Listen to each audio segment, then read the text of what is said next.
পৃথিবীর জমিনে বাচ্চা জন্মগ্রহণ করলে দাদু আপনার নাম পছন্দ করবে, মা আপনার নাম পছন্দ করবে, আব্বা নাম পছন্দ করে, কিন্তু আমার রাসূলুল্লাহর নাম পৃথিবীর বুকে কেউ আপনার পছন্দ করেননি। আমার নবী পাকের নাম আল্লাহ পাক পছন্দ করে আরশে মহল্লায় লিখে রেখেছেন, লা ইলাহা ইল্লাল্লাহ মুহাম্মাদুর রাসূলুল্লাহ সাল্লাল্লাহু তাআলা আলাইহি ওয়াসাল্লাম। দুনিয়ার সব বাচ্চার নাম কেউ না কেউ রাখে, তাই না? বাপ রাখবে, নাহলে মা রাখে, নাহলে বোন রাখে, নাহলে দাদু রাখে, নাহলে দাদি রাখে। আমার আল্লাহ পাক তিনার বন্ধুর নামকে আরশে মুআল্লায় লিখে রেখেছেন, বলুন সুবহানাল্লাহ। হযরত আমিনা বললেন, আমাকে রাত্রি বেলায় ডাক দিত, আমি কাউকে দেখতে পেতাম না, বাম দিক ডান দিক লক্ষ্য করতাম, আমি কাউকে দেখতে পেতাম না। আল্লাহ পাক আল্লাহ তাআলা ফেরেশতাকে আপনার পাঠিয়ে দিতেন, আল্লাহর ফেরেশতা আপনার নাম শুনিয়ে দিতেন, ওগো আমিনা, নতুন কোন নাম জানো তোমার পুত্রের পছন্দ না হয়ে যায়, তোমার পুত্রের নাম আল্লাহ পাক রেখেছেন, আকাশের নাম হবে আহমদ, জমিনের নাম হবে মোহাম্মদ, আল্লাহর পয়গম্বর তিনি আপনার দুনিয়ার বুকে আসবেন। হযরত আমিনা একা ঘরে চিন্তা করেন, আমার পাশে তো কোনো রমণী নাই, আমার পাশে তো কেউ নাই, আমার আল্লাহ পাক মুমিন মুমিনারা যখন দুনিয়া থেকে আপনার চলে যায়, তারা কবর আপনার জিন্দা থাকেন, চারজন রমণীকে আমিনার ঘর আপনার পাড়ালেন। গভীর রাত্রি বেলায় দরবাজাতে আপনার আওয়াজ দেওয়া হলো, আমিনা। দরবাজাতে আওয়াজ পাওয়ার পর জিজ্ঞেস করলেন, এত রাত্রি বেলাতে আমার ঘরে কে জানো আওয়াজ দাও, একটু তুমি জানিয়ে দাও। তিনি আপনার বললেন, আমিনা একটু দরজা খুলে দাও, আল্লাহ পাক তোমার ঘরে আমাকে পাঠিয়েছে, আমার নাম হলো হাজেরা, তোমার জন্য না, তোমার জন্য না। ওগো ধন্য আমিনা, তুমি আল্লাহর হাবিবের আল্লাহর বন্ধুর মা হওয়ার সুযোগ পেয়েছো। আর পৃথিবীর জমিনে তোমার গর্ভে থেকে যে বাচ্চা জন্ম নিবে সাধারণ মানুষ হবে না, আল্লাহর পয়গম্বর হবে, আখিরি জামানার পয়গম্বর, আল্লাহর হাবিব হবে, আল্লাহর বন্ধু হবে। আমিনা একটু দরজা খুলে দাও। দরজা আপনার খোলা হলো, কিছুক্ষণ পর আবার দরজায় আওয়াজ পাওয়া যায়। তিনি আপনার বললেন, আমিনা একটু দরজা খুলে দাও। হযরত আমিনা বললেন, আবার কে যেন আওয়াজ দাও। তিনি আপনার বলছেন, আমার নাম হলো হাওয়া। হযরতে হাজেরা আসলেন এবং হযরতে হাওয়া আসলেন। দরজা খোলা হলো, তিনি প্রবেশ করলেন। আবার কিছুক্ষণ পর আওয়াজ পাওয়া যায়, তিনি আপনার বললেন, আমিনা আজকে তোমার গর্ভে থেকে পৃথিবীর জমিনে যিনি আপনার আসবেন, তিনি সাধারণ মানুষ হবেন না, আল্লাহর পয়গম্বর হবে। আমিনা একটু দরজা খুলে দাও, আল্লাহ পাক তিনার বন্ধু আজকে দুনিয়ার বুকে পাঠাবেন। তিনি আপনার দরজা খুললেন, প্রবেশ করলেন আপনার হযরত রহিমা। আবার কিছুক্ষণ পরে আবার আওয়াজ পাওয়া যায়, দরজা খোলা হলো, প্রবেশ করলেন হযরত আসিয়া। চারজন রমণীকে আল্লাহ পাক আমিনার ঘর আপনার পাঠিয়ে দিলেন। তিনি আপনার চারজন প্রবেশ করলেন। রাত আপনার শেষ হবে, দিন শুরু হবে। রাত আপনার আল্লাহকে বলে, ওগো আল্লাহ, রাতের মধ্যে পয়গম্বর দাও, রাতের মধ্যে তোমার হাবিবকে দিয়ে দাও। যদি দিনের মধ্যে তোমার হাবিব চলে যায়, মানুষ রাত দিনকে মানবে, রাতকে মানুষ স্মরণ করবে না। আপনার রাত আপনার আল্লাহর কাছে নবীকে চাই, দিন আপনার আল্লাহর কাছে নবীকে চাই। আমার আল্লাহ পাক এমন সময়ের মধ্যে তিনার হাবিব বন্ধুকে দিয়েছেন, না রাতের মধ্যে নবী এসেছেন, না আপনার দিনের মধ্যে নবী এসেছে। আমার আল্লাহ পাক আপনার শুভে সাদিকে দয়ার মুস্তাফা দিয়েছে। রাতের মধ্যেও না, দিনের মধ্যেও না, আমার আল্লাহ পাক সুবহে সাদিকের সময় দয়ার মুস্তাফা দিলেন। দয়ার মুস্তাফা যখন দুনিয়াতে আসলেন, হযরত আমিনা দেখেন যে নবীর চেহারার আলোটা দরওয়াজা দিয়ে বের হয়ে চলে যায়, বলুন সুবহানাল্লাহ। হযরত হাজেরা তিনি আপনার বললেন, ওগো আমেনা, তোমার পুত্র মোহাম্মদকে একবার দেখো।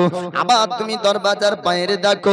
কারণ কি বুঝতে পারলাম না। আমার রাসূলুল্লাহর মা তিনি আপনার বললেন, ওগো হাজেরা, একটু শুনে নাও, আমার পুত্র মোহাম্মদের চেহারার আলোটা দরজা দিয়ে চলে যায়।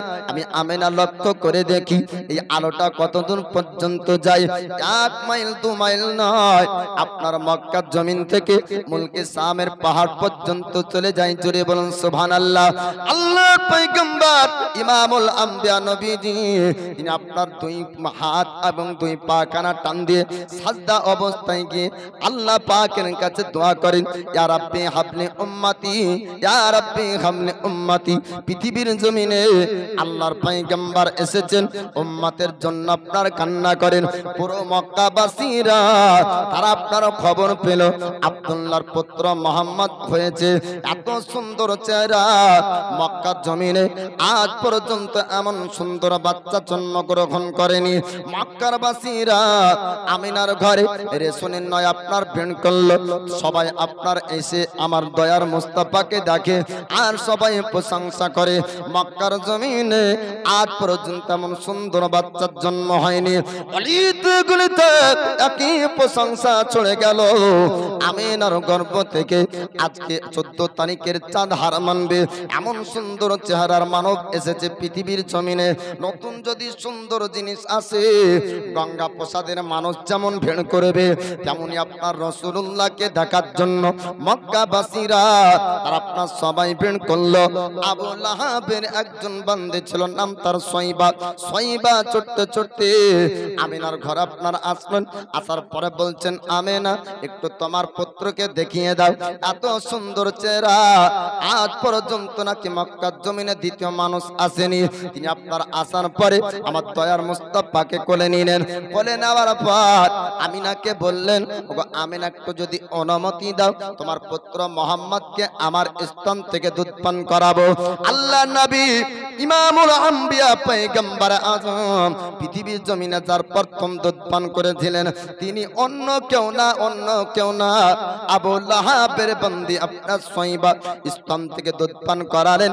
দুধ পান করানোর পর ছুটতে লাগলেন মালিক আবু লাহাবের কাছে।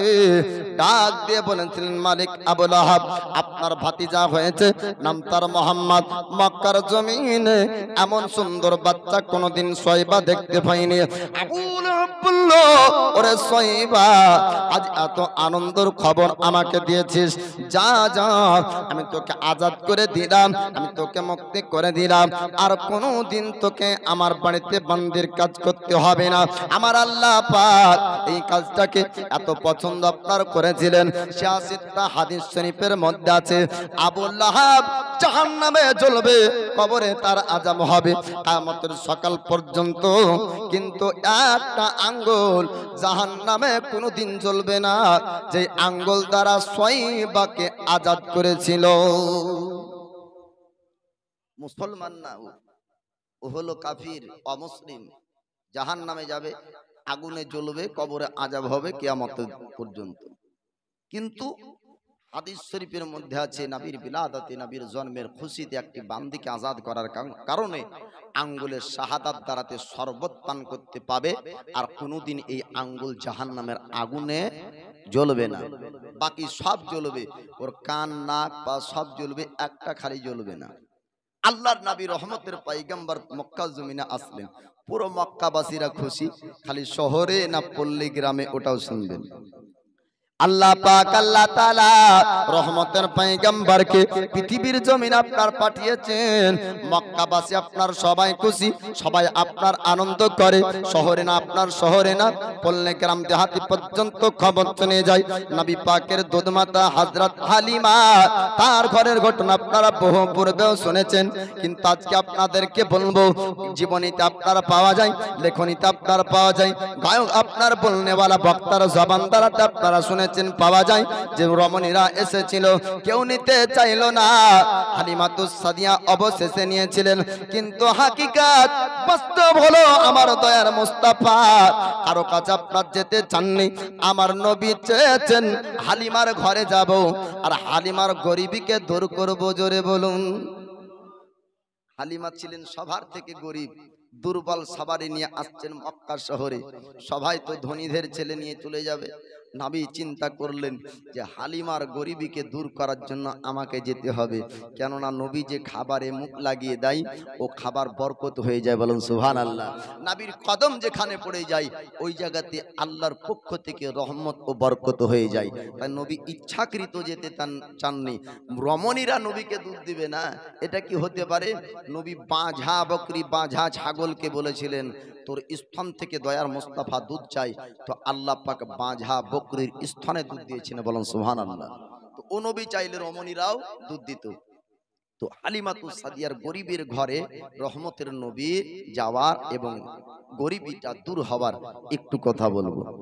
আল্লাহ পাক আল্লাহ তাআলা রহমতের পয়গম্বর আপনার পাঠিয়েছেন।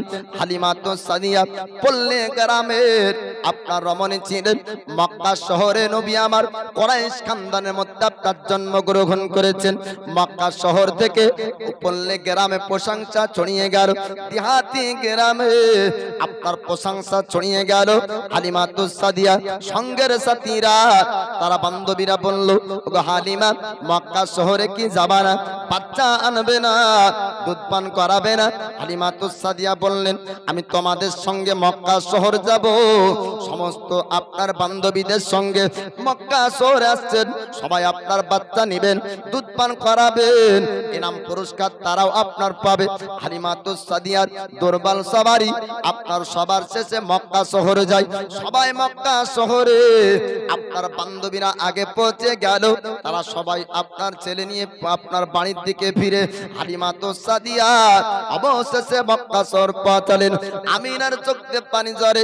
হযরত আমিনাকে হালিমাতুস সাদিয়া বললেন, ওগো আমিনা, একটু তুমি জানিয়ে দাও তোমার চোখ দিয়ে কেন পানি? হযরত আমিনা বললেন, ও হালিমা, তোমার মতন অনেক রমণী আমার কাছে এসেছিল আমার পুত্র মুহাম্মদকে নিয়ে। তারা সবাই প্রশংসা করলো, কিন্তু কেউ নিয়ে যেতে চাইলো না। এর জন্য আমার চোখ দিয়ে পানি ঝরে যায়। আমার পুত্র যদি পিতা থাকতো, আজ আমার পুত্রকে রমণীরা নিয়ে যেত। হালিমাতুস সাদিয়া তিনি আপনার বললেন, ওগো আমেনা, চিন্তা করবে না, একটু তোমার পুত্রকে দেখিয়ে দাও। আমরা বললে গ্রাম দেহাতি থেকে তোমার পুত্রের প্রশংসা শুনেছি। আজকে এমন সুন্দর বাচ্চা মক্কা শহরে এসেছে। মক্কা শহরে পূর্বে এমন সুন্দর চেহারার অধিকারী মানুষ আসেনি। ওগো আমিনা, একটু তোমার পুত্রকে দেখতে চাই। আল্লাহর পয়গম্বর ইমামুল আম্বিয়া নবী নূরের পয়গম্বরকে হযরত আমিনা যখন হালিমাতুস সাদিয়ার কাছে দিলেন, হালিমাতুস সাদিয়া স্তন থেকে দুধ পান করালেন। দুধ পান করানোর পর পরে আমিনা, আজ পর্যন্ত পৃথিবীর জমিনে অনেক বাচ্চাকে দুধ পান করিয়েছি, কিন্তু এমন সুন্দর বাচ্চা কোনদিন হালিমার দুই চোখ দেখতে পাইনি। এমন সুন্দর বাচ্চা হালিমা কোনদিন দেখতে পাইনি। ওরে আমেনা, একবার যদি তুমি অনুমতি দাও, একবার যদি ইজাজত দাও, তোমার পুত্র মুহাম্মদকে নিয়ে আমি হালিমা আমার ঘরের দিকে রওনা হব। জোরে জোরে বলুন সুবহানাল্লাহ। আমিনা তিনি আপনার পরে ছিলেন। ওগো হালিমা, চিন্তা করবে না, যদি আমার পুত্রকে তুমি নিয়ে যাও, দুধ পান করাবে, তুমি চিন্তা করো না। সবাই যেমন তোমাকে গিফট দেয়, সবাই যেমন তোমাকে উপহার দেয়, সবাই যেমন তোমাকে ইনাম দেয়, আমি আমিনা তোমাকেও ইনাম দিব। হযরত হালিমাতুস সাদিয়া বললেন, ওরে আমিনা, চিন্তা করো না, টেনশন করো না, আমি হালিমার ইনাম পুরস্কারের জন্য না, আমি তোমার পুত্রকে দেখে আমার ভালো লেগেছে, আমি এই পুত্রকে নিয়ে যাব। তবে আমার স্বামীর কাছে একটা অনুমতি নিব। আপনার স্বামীকে জিজ্ঞেস করলেন, ওগো আমার প্রাণের স্বামী, আপনি বলুন বলুন, এই বাচ্চাকে আপনি নিয়ে অনুমতি ইজাজত দিবেন কিনা? স্বামী বললেন, ওগো বিবি, তুমি চিন্তা করো না, এই পুত্র মুহাম্মদকে নিয়ে তুমি আমাদের ঘরে যদি যাও, তবে আমাদের ঘরে বরকত আসবে। জোরে জোরে বলুন সুবহানাল্লাহ। হালিমাতুস সাদিয়া তিনি আপনার নিয়ে গেলেন, দয়ার মুস্তাফাকে নিয়ে যাবেন বলে স্বামীর অনুমতি হলো। স্বামীর অনুমতিতে এবার আপনার বাড়ির দিকে নিয়ে যাচ্ছেন। সবারির উপর উঠালেন, তো দুর্বল সবারি আর দুর্বল থাকে না, সাপ্পাল হয়ে যায়। জোরে বলুন সুবহানাল্লাহ। দয়ার নবীজি আমরা তোমায় বলতে পারি না, তোমার আম্মা আমিনা গো তোমার দুধ মা হালিমা, তোমার আম্মা আমিনা গো তোমার দুধ মা হালিমা। দয়ার নবীজি আমরা তোমায় ভুলতে পারি না, তোমার আম্মা আমিনা গো তোমার দুধ মা হালিমা, তোমার আম্মা আমিনা গো তোমার দুধ মা হালিমা। তুমি যখন এলে মা আমিনার ঘরে, খোদার ফারিস্তা আসে সে ঘরে, তুমি সিরাতে রাসূল মারিফাতেরি বুলবুল, তুমি সিরাতে রাসূল মারিফাতেরি বুলবুল। তোমার দোয়া কবুল করতে খোদা দেরি করে না, তোমার আম্মা আমিনা গো তোমার দুধ মা হালিমা, তোমার আম্মা আমিনা গো তোমার দুধ মা হালিমা। দয়ার নবীজি আমরা তোমায় ভুলতে পারি না, তোমার আম্মা আমিনা গো তোমার দুধ মা হালিমা। তুমি যখন গেলেন মা হালিমার ঘরে, খোদার করোনা জোরে যে পড়ে, মা হালিমা বলেন খোদা রহম জোরে পড়ে, মা হালিমা বলেন খোদা রহম জোরে পড়ে। আমার ঘরে এলো দেখো খোদার করুণা, তোমার আম্মা আমিনা গো তোমার দুধ মা হালিমা। দয়ার নবীজি আমরা তোমায় ভুলতে পারি না, তোমার আম্মা আমিনা গো তোমার দুধ মা হালিমা। তো হালিমাতুস সাদিয়ার সবারির উপরে যখন নবী মুস্তাফা, তো সবারির গতি বেড়ে গেল। জোরে বলুন সুবহানাল্লাহ। হালিমাতুস সাদিয়া তিনি আপনার চলছেন যখন আল্লাহর পয়গম্বরকে নিয়ে, সঙ্গের সাথীরা বান্ধবীরা আপনার ডাক দিয়ে বললেন, ওগো হালিমা একটু জানিয়ে দাও তুমি কি নতুন শাড়ি কিনেছো, নতুন কি তুমি শাড়ি মক্কা শহর থেকে নিলে? তখন হালিমাতুস সাদিয়া আপনার বললেন, না না আমি নতুন শাড়ি কিনিনি, বরং একটি প্যাসেঞ্জার উঠিয়েছি। আমার আল্লাহ পাক ওই প্যাসেঞ্জারের জন্য দুর্বল শাড়ি আপনার সাব্বাল বানিয়ে দিলেন। বান্ধবীদের আগে হালিমাতুস সাদিয়ার সাবারি আপনার বাড়ি পর্যন্ত পৌঁছে গেল। আল্লাহ পাক আল্লাহ তাআলা দয়ার পয়গম্বরকে পৃথিবীর জমিনে আপনার পাঠিয়েছেন, জগৎবাসীকে আপনার নামে শিক্ষা দিবেন, হক কি করে আপনার আদায় করতে হয়, ইনসাফ কেমন করে আপনার করতে হয়। হালিমাতুস সাদিয়া আল্লাহর নবীকে নিয়ে যখন তিনার বাড়িতে আপনার গেলেন, হালিমাতুস সাদিয়া দুধ পান করাতে আপনার যাই, আমার দয়ার মুস্তাফা দুধ পান করেন, এক স্তনে দুধ পান করেন, অপর স্তনে দুধ পান আপনার করেন না। হালিমা চিন্তায় পড়ে গেলেন, আমার কি শরীরে কোনো রোগ হলো, আমার কি শরীরে কোনো অসুখ হয়েছে? তিনি আপনার কবিরাজের কাছে যায়।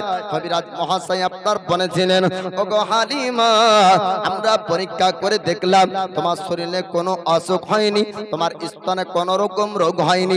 হালিমাতুস সাদিয়া বললেন, তবে আমার পুত্র মোহাম্মদ কেন আমার স্তনে দুধ পান করে না? হালিমা তিনি জানতেন না, কবিরাজ মহাশয় আপনার জানতেন না যে কিসের জন্য আপনার দুধ পান করেন নাই। হালিমাতুস সাদিয়ার একটা পুত্র ছিল, নাম তার আব্দুল্লাহ। আল্লাহ পাক আল্লাহ তাআলা আমার নবীকে পাঠিয়েছেন জগৎবাসীকে শিক্ষা দিবেন, কারো যেন হক তোমরা মেরো না। ওই নবীজি আপনার দুধ ভাইয়ের হক কি করে মারতে পারে? এক স্তনে দুধ নবী পান করতেন, আর আরেক স্তনের দুধ আপনার দুধ ভাইয়ের জন্য রেখে দিতেন। হালিমাতুস সাদিয়ার কিছু কথা আপনাদেরকে বলবো। আল্লাহর পয়গম্বর ইমামুল আম্বিয়া নবী তিনি আপনার হালিমাতুস সাদিয়ার ঘরে, হালিমাতুস সাদিয়া বলেন যেই দিন থেকে আমার ঘরে মুহাম্মদকে দুধ পান করানোর জন্য আল্লাহ, সেই দিন থেকে কোনোদিন রাত্রি বেলায় আমার বাচ্চা কাঁদে না। জোরে বলুন সুবহানাল্লাহ। আমার দুধের মধ্যে আল্লাহ পাক বরকত দান করেছেন। এর পূর্বে বাচ্চাকে অন্য বাচ্চাকে দুধ পান করাতাম, রাত্রি বেলায় আমার বাচ্চাও কান্না করত, আমার দুধ ছেলেরাও কান্না করত, কিন্তু মুহাম্মদকে যেদিন থেকে এনেছি রাত্রি বেলাতে তারা কেউ কান্না করে না। শুধু তাই না হালিমাতুস সাদিয়া বলেন আমি অন্য বাচ্চাকে যখন দোলনার উপরে রাখতাম, দোলনা হয়তো থেমে যেত, আমি ছুটতাম তো বাচ্চা কান্না করত, কিন্তু মুহাম্মদকে যেদিন থেকে আমার ঘরে এনেছি আমার কাজে কোনোদিন অসুবিধা হয়নি। জোরে জোরে বলুন সুবহানাল্লাহ। হালিমাতুস সাদিয়া তিনি আপনার বললেন আমি পুত্র মুহাম্মদকে দোলনার উপর রাখতাম, আমি কাজে ব্যস্ত হয়ে যেতাম, হঠাৎ আমার খেয়াল হতো দোলনা মনে হয় থেমে গিয়েছে, আমি ছুটতে লাগতাম দোলনার নিকটে, আসার পরে দেখতে পেতাম দোলনা যেন কে দোলনা দেয়। আমার আল্লাহ পাক জিবরিল আমিন ফেরেশতাকে পৃথিবীর জমিনে আপনার পাঠাতেন। জিবরিল আমিন ফেরেশতা আমার রাসূলুল্লাহ দোলনার উপর আপনার দোলনা দিতেন। কোনদিন হালিমাতুস সাদিয়ার ঘরের দোলনা থামতো না। শুধু তাই না পৃথিবীর জমিনের বাচ্চারা আপনার খেলাধুলা করে ধোলা নিয়ে, দুনিয়ার বাচ্চা খেলাধুলা করে ছোট্ট ছোট্ট আপনার পুতুল নিয়ে, দুনিয়ার বাচ্চা খেলাধুলা করে আপনার অনেক ছোট ছোট গাড়ি নিয়ে, কিন্তু আমার নবীজি কোনোদিন কোন ধোলা নিয়ে খেলেন নাই। আল্লাহর নবীর খেলনা ছিল আকাশের চাঁদ, আল্লাহর নবীর খেলনা ছিল আকাশের তারা। আপনার দয়ার মুস্তাফা আঙ্গুল যেদিকে আপনার ইশারা করতেন সেই দিকে আপনার চাঁদ চলতো। জোরে বলুন সুবহানাল্লাহ। আমার নবীর ইশারায় আকাশের তারা চলতো। আল্লাহর পয়গম্বর দুধ পান করার মৌসুম যখন শেষ হয়ে যায়, হালিমাতুস সাদিয়া বললেন আমিনা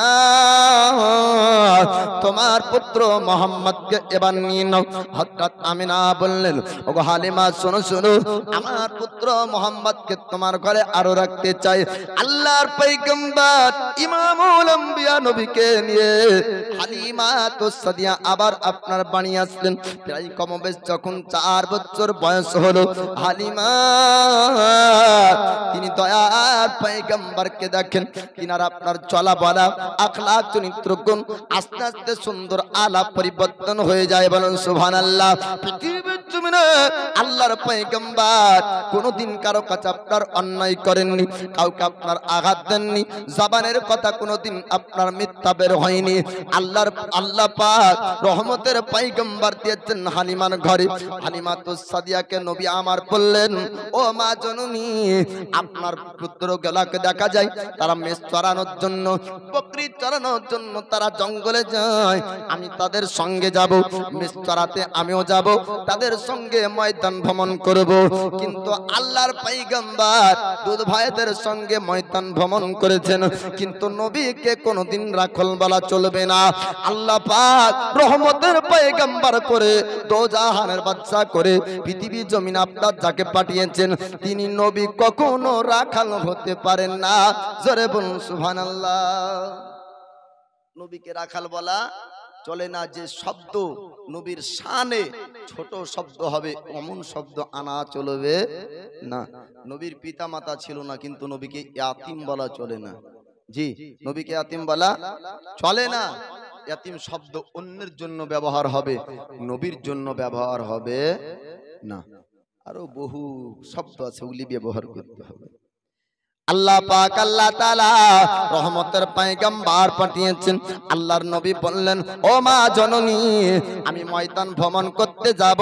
এবার ময়দান ভ্রমণ করতে যাবে হালিমাতুস সাদিয়া আপনার বললেন ও বেটা মুহাম্মদ, একটু শুনে নাও, ময়দান যদি তুমি ভ্রমণ করতে যাও তো সেখানে বাঘ থাকবে, ভাল্লুক থাকবে, সাপ থাকবে, তোমার হয়তো ক্ষতি হয়ে যাবে।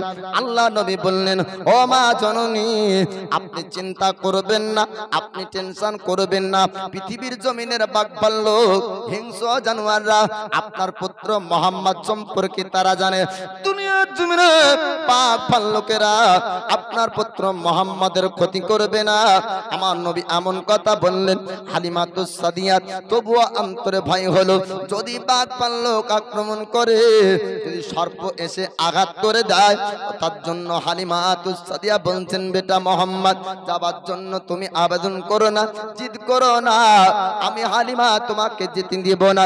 আল্লাহর পয়গম্বর বললেন, ও মা জননী চিন্তা করবেন না, জঙ্গলি জানোয়ার আপনার পুত্রের ক্ষতি করবে না। আল্লাহর পয়গম্বর জঙ্গলে গেলেন।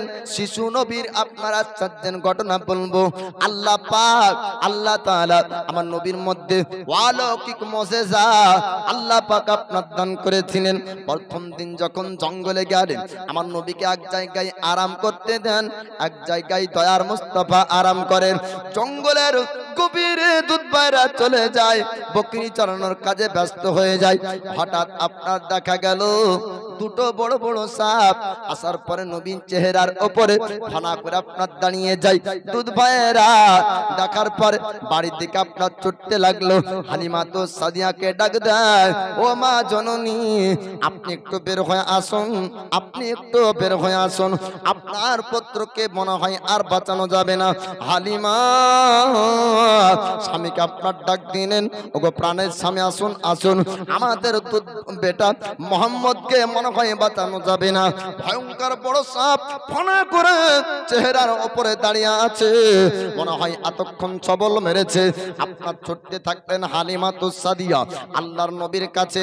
সাপ এসে ফনা করে দাঁড়িয়ে আছে, কিন্তু ছবল মারার জন্য না, ছবল মারার জন্য না, রোদ নবী পাকের চেহারার উপর যেন না পড়ে তার জন্য আপনার মেঘ ছায়া করে।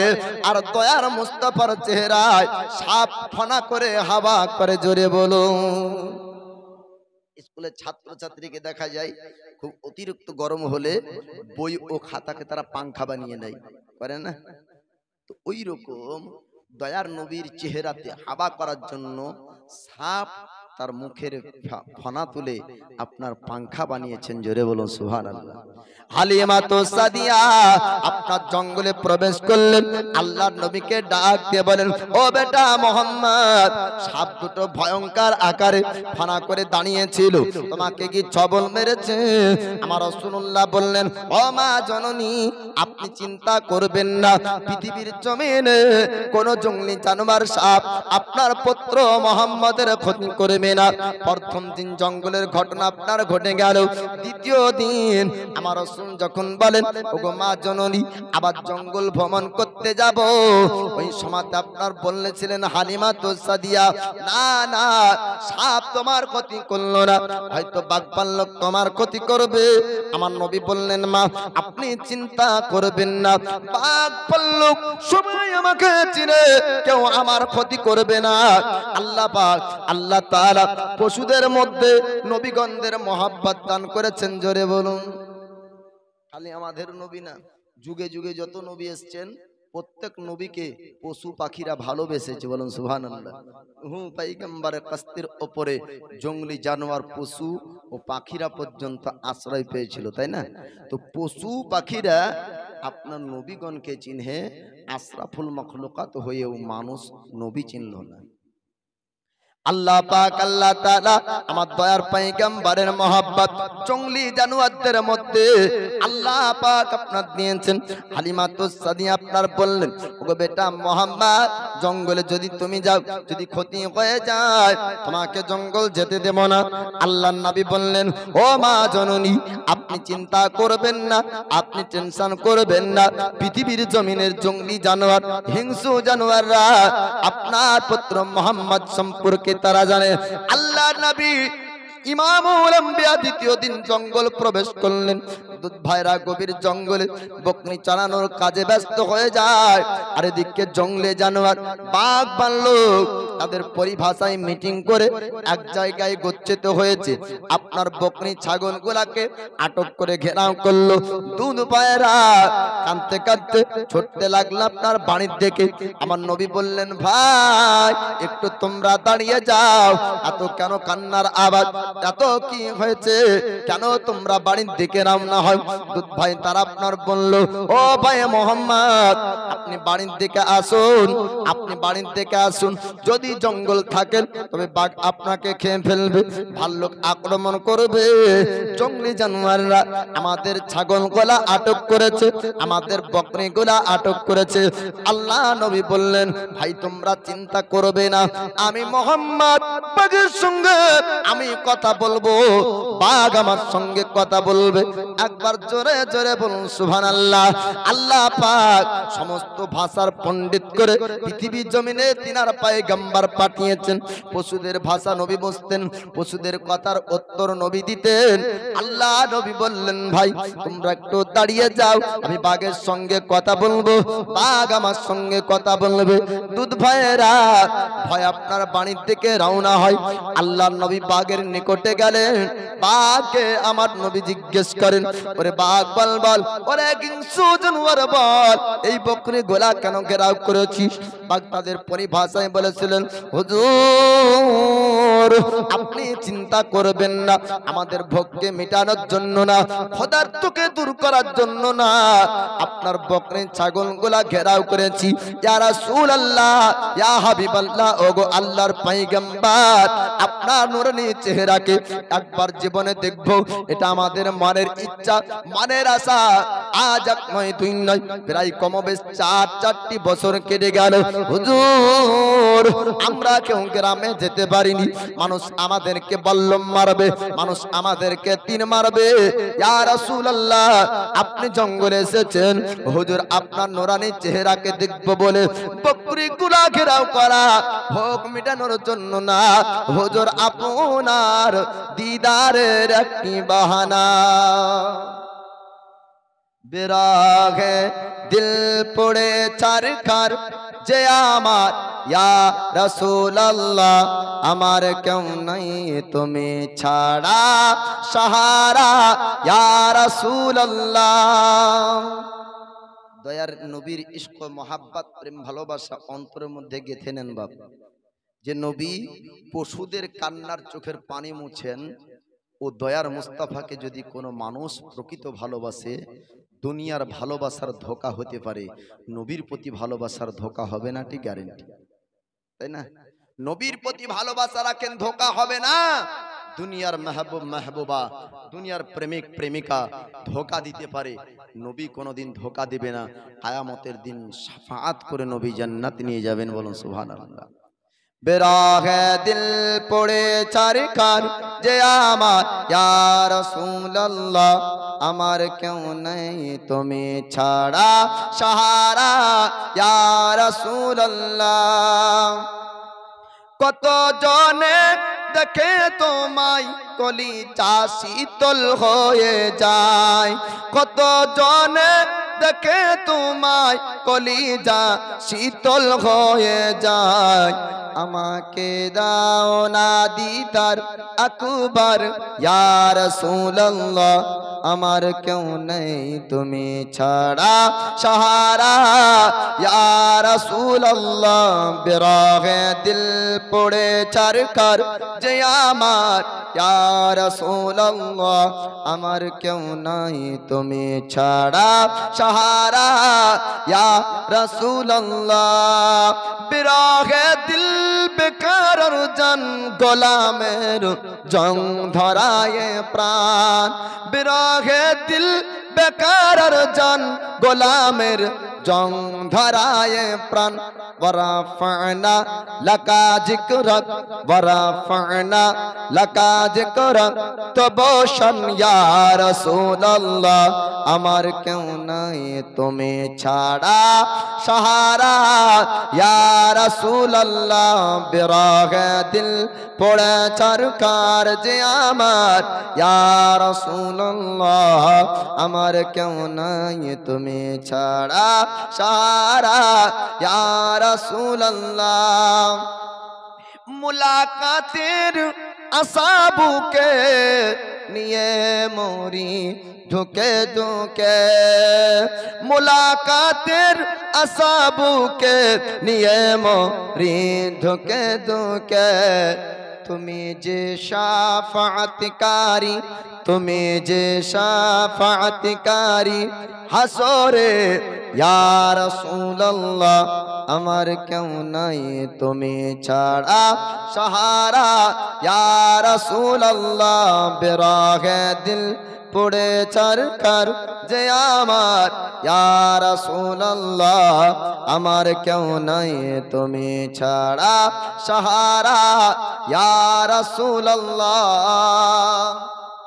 তো দয়ার নবীর দুধ ভাইরা যাচ্ছেন বাড়ির দিকে, রহমতের নবীকে বনের পশুরা পর্যন্ত চিনহে।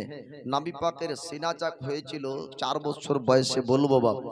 আল্লাহর নবী হাবিবুল্লাহ তিনি বনের পশুদের সঙ্গে কথা বলেন, তারা বলে হুজুর আপনাকে দেখব একবার মনের আশা, তাই আজ সুযোগ পেয়েছি বনে, আজ আপনাকে 2 চোখ ভরে আমরা দেখতে চাই, বলুন সুবহানাল্লাহ।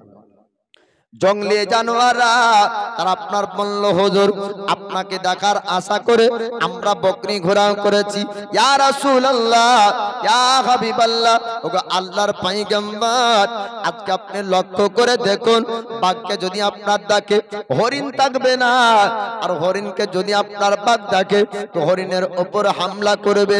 ইয়া রাসূলুল্লাহ ইয়া হাবিবাল্লাহ, ওগো আল্লাহর পয়গম্বর আজকে আপনাকে দেখার জন্য আপনার দিদারের জন্য হুজুর আজ বাঘকে দেখে হরিণ পালায় না, আর হরিণকে দেখে বাঘ হামলা করে না।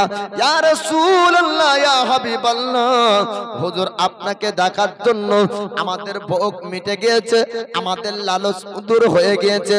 ইয়া রাসূলুল্লাহ কারো প্রতি আপনার ভয় নাই হুজুর, আজকে সবাই জঙ্গলের পশুরা আপনাকে 2 চোখ ভরে দেখবে।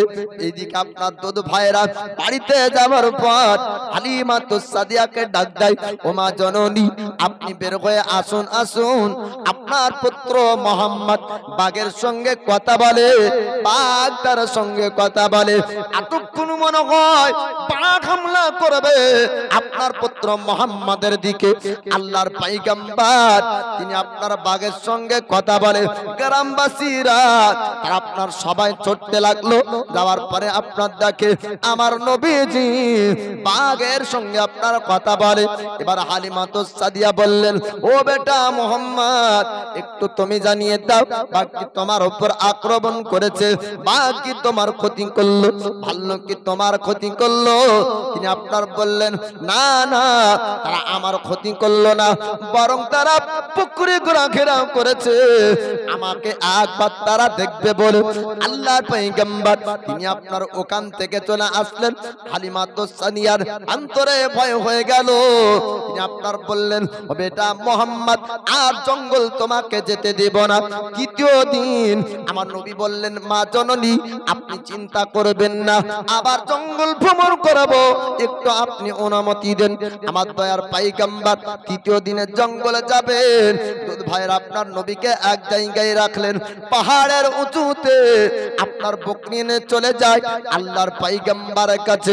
2 জন আপনার সাদা লেবাস পরিধান করা ব্যক্তি আসলেন, হাতে তাদের ছিল আপনার চূড়া। দয়ার নবীর আপনার বাজু মোবারক করলেন, জঙ্গলের এক কিনারায় আপনার নিয়ে চলে যায়। দুধ ভাইরা দেখার পরে আপনার ছুটতে লাগলেন বাড়ির ব্যক্তিকে ডাক দেয় আপনার হালিমাতুস সাদিয়াকে, ও মা জননী আপনি একটু বের হয়ে আসুন আপনার পুত্র মুহাম্মাদের কাছে। আজ কোন পাক ফল্লুক না, কোন হিংস্র জানোয়ার না, আজ দুপায়ে মানুষ এসেছে। হয়তো কোন ডাকাত হবে, কোন ডাকু হবে, ছিনতাইকারী হবে, কোন আপনার চোর হবে, কোন লুটারি হবে, কোন মাস্তান হবে, কোন ডাকাত হবে। ও মা জননী তাদের হাতে ছোরা দেখতে পাওয়া যায়। সুন্দর পোশাক পরিধান করা ব্যক্তি, সাদা লেবাস পরিধান করা ব্যক্তি আমার ভাই মুহাম্মদের বাজু ধরলো, জঙ্গলের এক কিনারায় নিয়ে গেল। এতক্ষণ মনে হয় জবাই করবে। হালিমাতুস সাদিয়া গ্রামবাসীদেরকে ডাক দেয়, ওগো গ্রামবাসীরা তোমরা একটু সবাই আসো, আমার পুত্র মুহাম্মদের কাছে নাকি ডাকাত এসেছে, ছিনতাইকারী এসেছে। আমার পুত্র মুহাম্মদের উপর হয়তো তারা আক্রমণ করবে। আল্লাহর পয়গম্বর ইমামুল আম্বিয়া নবীর কাছে গ্রামবাসীরা ছুটতে লাগলো। যাবার পর আপনার দেখা যায় আল্লাহ নবীর উপর কেউ আপনার হামলা করেনি। এক জায়গায় দয়ার পয়গম্বর বসে হযরত হালিমাতুস সাদিয়া জিজ্ঞেস করলেন, বেটা মুহাম্মদ একটু তুমি জানিয়ে দাও তোমার উপর কি ডাকাতের হামলা হয়েছিল? তোমার কাছে কি কোনো সূরা নিয়ে কোনো ব্যক্তি এসেছিল? অপরিচিত ব্যক্তি তারা কারা? আমার দয়ার পয়গম্বর বললেন, ও মা জননী আপনি চিন্তা করবেন না, তারা অপরিচিত কেউ ছিল না, তারা আমার পরিচিত ছিল। বলে তারা মক্কার জমিনের কোনো মানুষ না, মদিনার কোনো মানুষ না, ইয়াসরাবের কোনো মানুষ না, মুলকে শামের মানুষ না।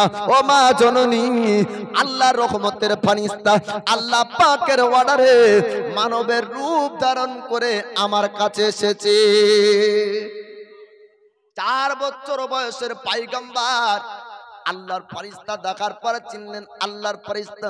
হালিমাতুস সাদিয়াকে বলেন, ও মা জননী তাদের হাতে ছোরা ছিল, আমাকে তারা বাজু ধরলো, জঙ্গলের এক কিনারায় আনলো, আমার সিনাকে 2 ভাগে বিভক্ত করলো, সিনা গোটা ছোরা দিয়ে ফেলে দিল, কিন্তু এক ফোঁটা রক্ত দুনিয়ার জমিনে পড়লো না।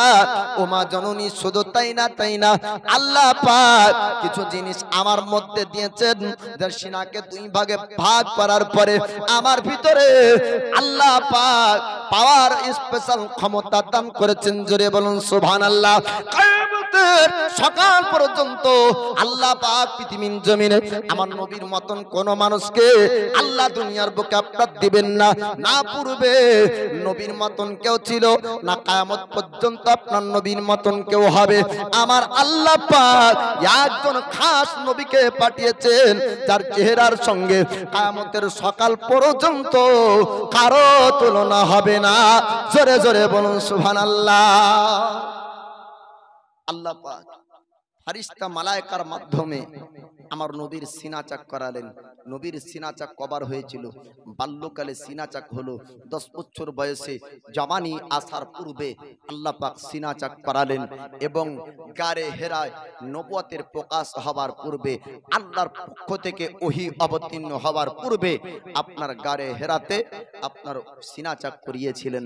এবং যখন শবে মেরাজ, লাইলাতুল মেরাজ আল্লাহর সঙ্গে দিদার করতে যাবেন, তখন আল্লাহ পাক একবার সিনা চাক করিয়েছিলেন। একবার নয়, একাধিকবার আল্লাহ পাক নবীর সিনা চাক করিয়েছিলেন। বলুন সুবহানাল্লাহ।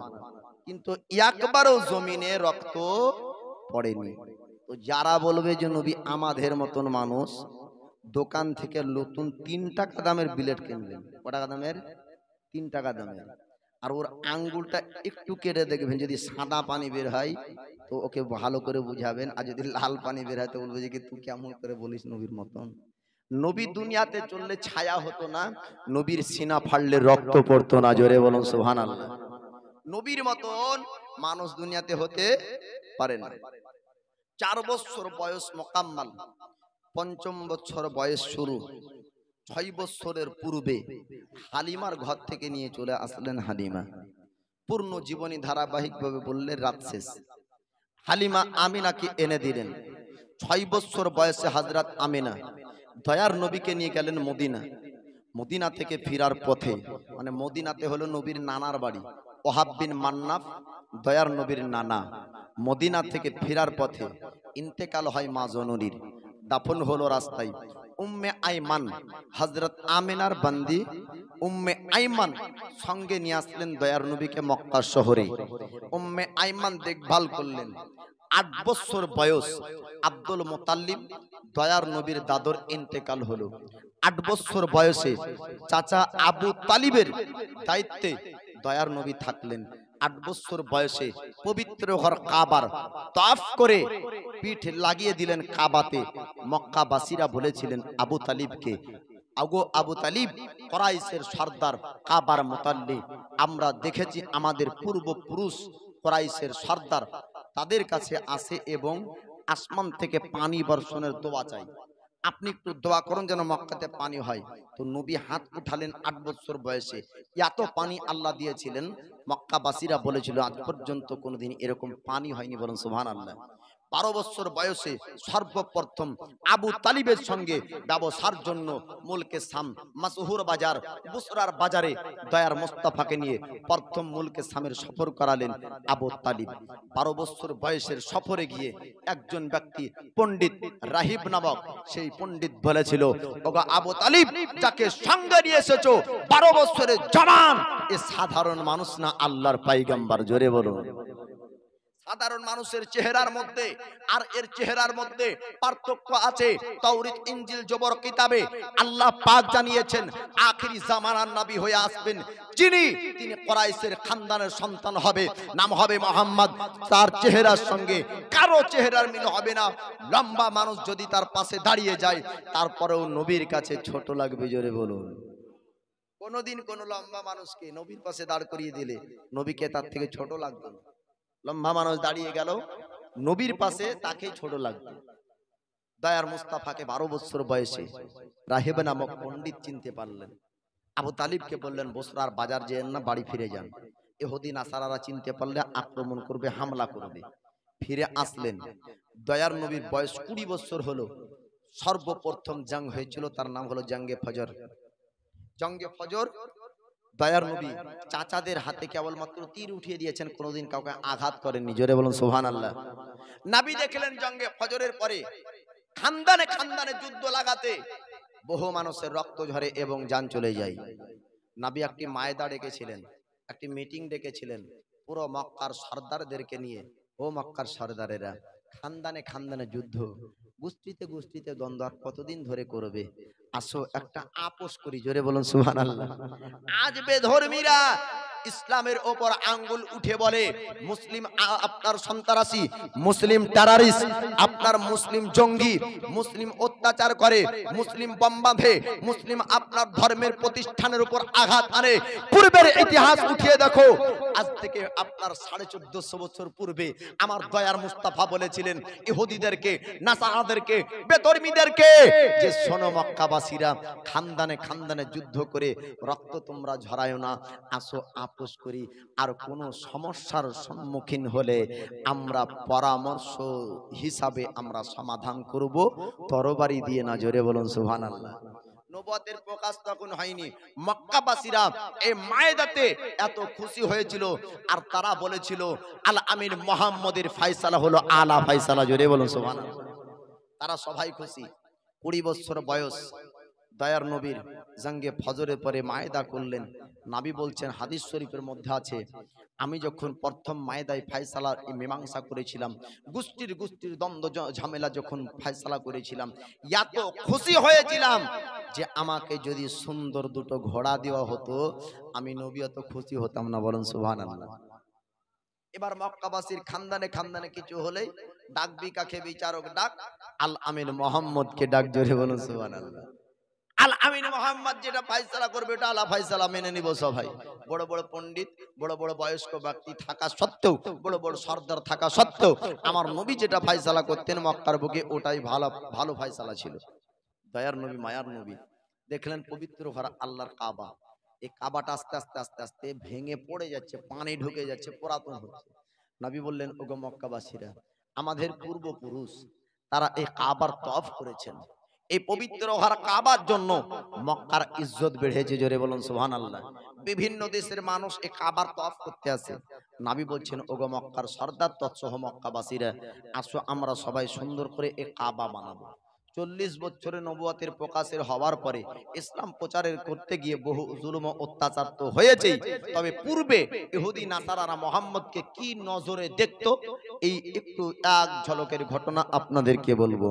আল্লাহ পাক আল্লাহ তাআলা রহমতের পয়গম্বর পৃথিবীর জমিনে আপনার পাঠিয়েছেন। আল্লাহর নবী বললেন, ও মক্কাবাসীরা, পবিত্র ঘর আল্লাহর কাবা, যেই কাবা তওয়াফ করার জন্য বিভিন্ন দেশের মানুষ আসে, আমাদের মক্কার ইজ্জত বেড়ে যায়। এই কাবা আজকে ভেঙে যাচ্ছে, কাবা পুরাতন হয়েছে, সুন্দর করে মেরামত করতে হবে, পাথর লাগাতে হবে, গাঁথনি আপনার করতে হবে, দেওয়াল সুন্দর করে খাড়া করতে হবে। মক্কাবাসীরা তারা আপনার সবাই আসলো আমার রাসূলুল্লাহর ডাকে, তারা সবাই পাথর এনে দেয়, কাবার আপনার কাজ শুরু হয়ে গেল। সুন্দর করে আপনার কাবা আপনার তৈরি হবে, মসজিদ শহীদ করে আপনার মার্বেল লাগানো মসজিদ যেমন হয়, কাবাকে আপনার সুন্দর করে মেরামত করে আবার সুন্দর কাবা আপনার বানাবেন। আল্লাহর নবী হাবিবুল্লাহ মক্কার সর্দারদেরকে বললেন, ও সর্দারেরা, আপন আপন খানদানের মানুষদেরকে ডাক দাও, লেবারদেরকে ডাক দাও, সকলকে নিয়ে আমরা কাবাকে সুন্দর করে বানাবো। সমস্ত মক্কাবাসীরা আপনার পাথর উঠিয়ে দেয়, সুন্দর করে আপনার কাবার মেরামত হয়। অবশেষে আপনার যখন হাজরে আসওয়াদ জান্নাতের পাথর আপনার চাপাবে, তখন আপনার গোষ্ঠীতে আবার দ্বন্দ্ব লেগে যাওয়ার সম্ভাবনা হলো। কেউ আপনার বলে পাথরটা আমি চাপাবো, আর একজন বলে আমি চাপাবো, কারণ তাদের আপনার ইচ্ছা ছিল, তাদের আপনার এরকম মনোভাবনা ছিল যে পাথর যে আগে চাপিয়ে দিবে তার খানদানে ইজ্জত বেড়ে যাবে, মানুষ তার প্রশংসা করবে, মানুষ তারা আপনার সবাই বলবে অমুক খানদানে ব্যক্তি হাজরে আসওয়াদের পাথর চাপিয়েছে।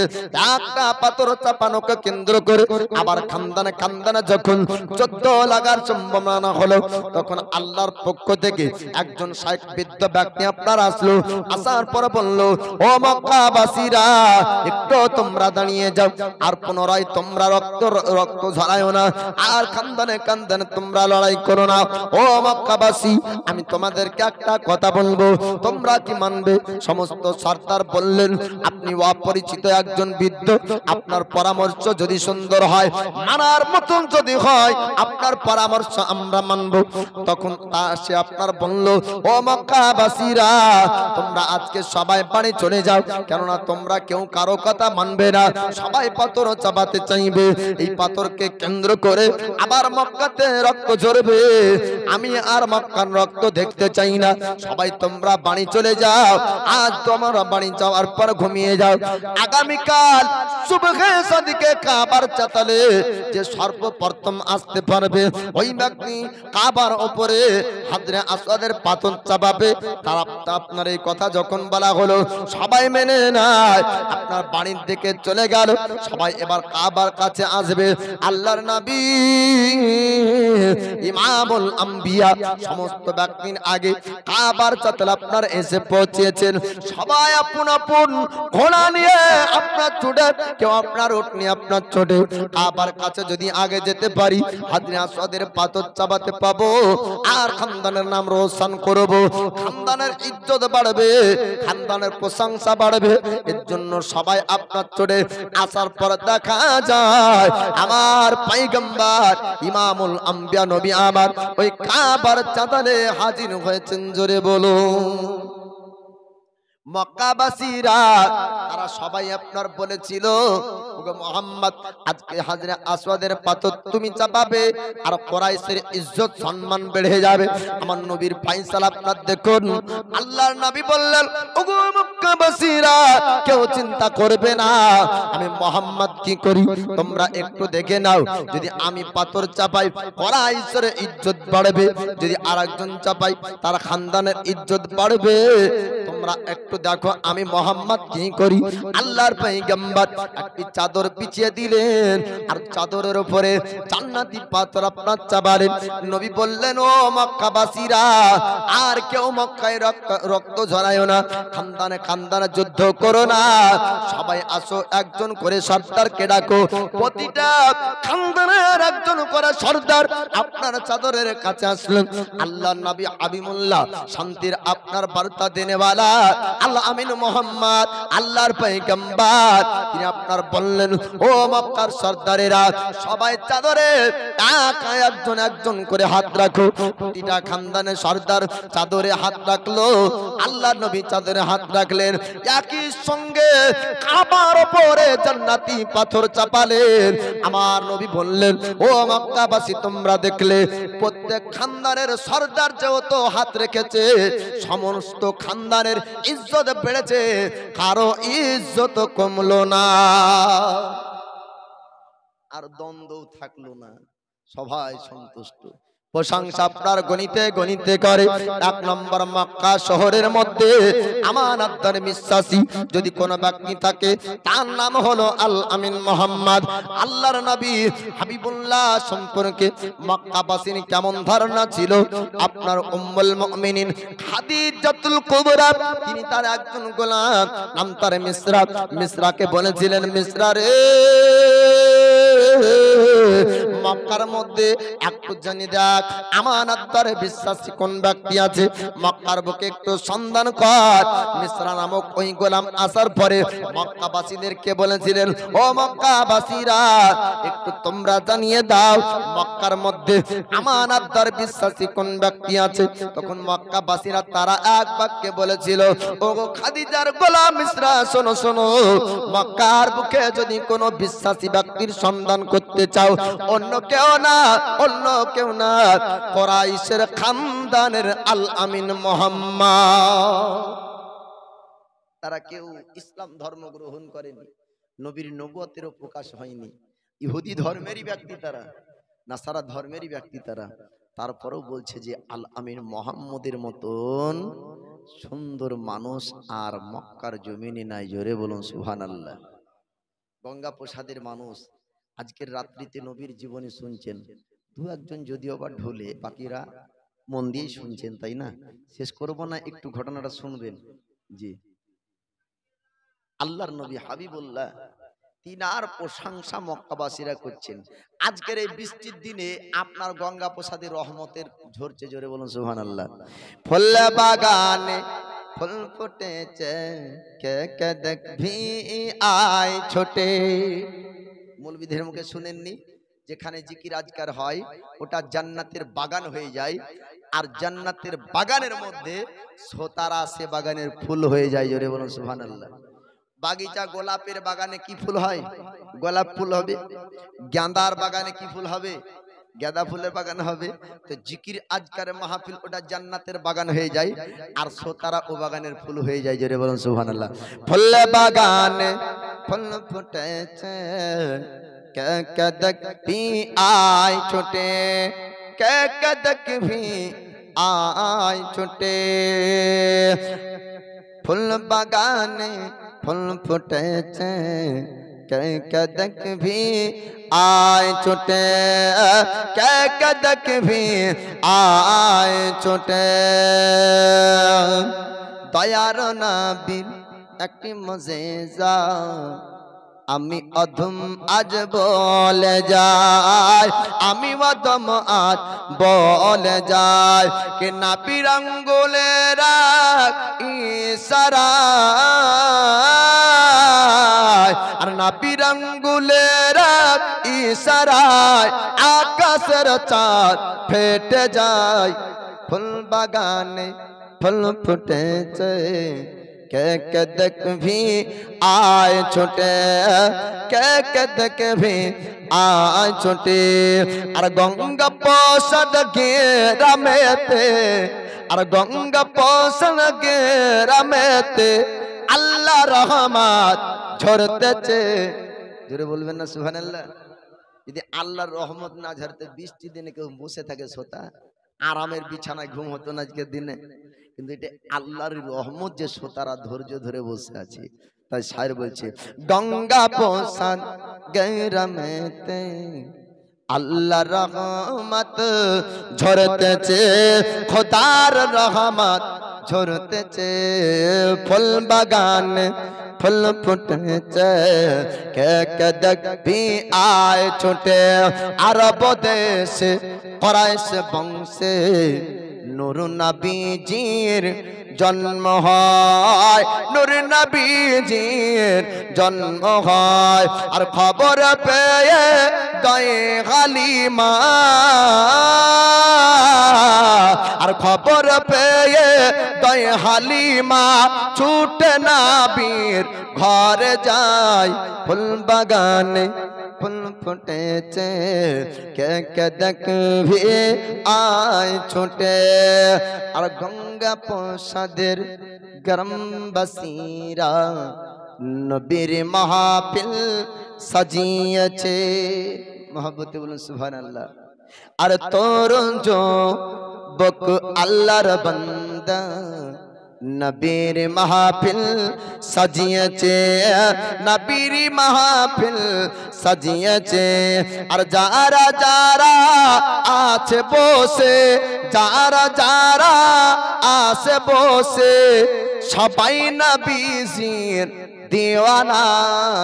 ফুল বাগানে ফুল ফুটেছে, কে কে দেখবি আয় ছোটে, কে কে দেখবি আয় ছোটে। তো দয়ার নবী মায়ার নবীর সম্পর্কে মক্কাবাসীরা বলছেন মিসরা নামক গোলামকে, যে মক্কার বুকে আল আমিন মুহাম্মদের মতন আমানতদার বিশ্বাসী দ্বিতীয় কেউ নাই। জোরে বলুন সুবহানাল্লাহ। খাদিজাতুল কুবরার গোলাম মিসরা আপনার বললেন, ও মক্কাবাসীরা, তোমাদের মক্কার জমিনে আমানতদার বিশ্বাসী কোন ব্যক্তি? তারা আপনার সবাই বলল, একজন ব্যক্তি আছে কুরাইশের, নাম তার আল আমিন মুহাম্মদ, তার মতন আমানতদার বিশ্বাসী আর দ্বিতীয় কেউ হবে না। আল্লাহর পয়গম্বরের